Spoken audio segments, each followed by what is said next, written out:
let's get started on drawing our pre-engineered metal building. You're going to go on the home page to the tab that says pre-engineered metal building. If you look at this page, it has the things that you need to do from the last class, has the objectives, the drawing assignments. You see there's a drawing part 1 and a drawing part 2. Today we are only going to cover drawing part 1. Drawing part 2 we'll do after we do the PowerPoint for the second part. There are no new review questions. You should have already done or be close to being done with the ones that were assigned earlier. You will have a new field report that you need to do. And then you're also going to have what is the role of a structural drafter. So if you look at that, it tells you that you need to research the role of structural drafter. Your answer must be at least 5 sentences.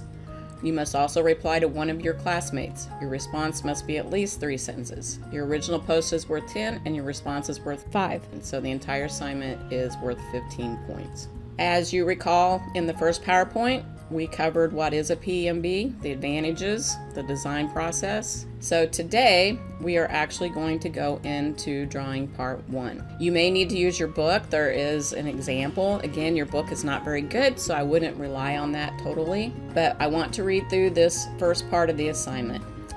It's very, very important that you read the assignment and you analyze what you need to do before you even start, because you want to make sure you're not wasting time by doing things that are not necessary at this point.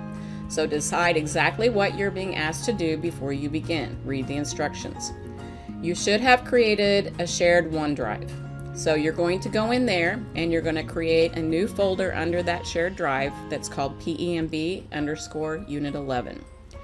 Then when we get ready to start the drawing, we're going to start with our template file, and I place this in your OneDrive. The template is named DDT210 class template.dwt.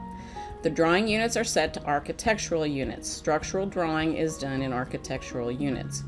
For general and keynotes, use the annotative text style that is preset. For dimensions and multileaders, use the annotative styles that are preset. Remember, if we use annotative as we change scales, then our text and our dimensions should work properly. If you need bigger text, use the title text style. Name the drawing file PEMB_Unit 11 and your name or your initials are fine .dwg in this new folder you created.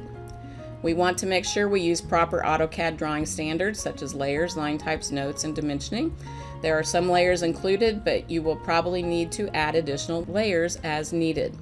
You will need to include all grid lines, dimensions, text, section marks, etc. Grid lines should be on the grid line layer and the grid bubbles should be on the grid bubble layer. Those 2 layers are already pre-created in the template. Using the attached sketches, develop an anchor bolt plan for a pre-engineered metal building that will be placed on a concrete slab per the attached sketches. Use this drawing as a guide from your textbook. Figure 11.2, page 136 as a guide. We want this plan to be at 1/4 inch equals a foot. Again, if you recall from fundamentals, it's important to establish your annotation scale before you ever start putting notes and dimensions so that they work correctly. Use the attached sketch to draw the enlarged base plate detail. This should be drawn on the anchor bolt plan utilizing proper layering techniques and dimensioning. And that one, when we set it up in our sheet page, we are going to set it up at 1 to 1.5 inch equals a foot. After completing all the details as noted above, set up your print sheet with both the anchor bolt plan and the enlarged anchor bolt detail. Use the DDT210 24x36 title block provided to you in the template file. Open the title block drawing and fill in title block information. Be sure to include general notes as required. Be sure to include a north arrow because this is a plan drawing. Create a separate viewport for each drawing at the appropriate scale. And again, the anchor bolt plan is 1/4 inch and the enlarged detail is 1.5 inches equals a foot. Once you have the sheet set up correctly, add an appropriate title with the scale for each drawing, and there is one in there that you can just modify for this. This should be done in paper space as the example on the sheet. Submission requirements. After you believe you have finished the drawing, use the rubric to verify you have done everything required. When complete, print a PDF of your print sheet. Make sure the AutoCAD drawing and the PDF drawings are named correctly and saved in your OneDrive shared folder.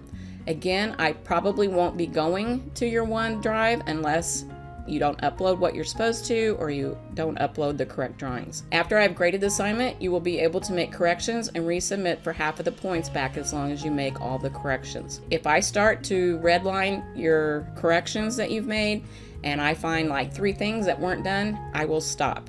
I am not going to waste my time, again, remarking things that you should have already done. Try to get this complete as soon as possible, as the next assignment we will continue with this drawing.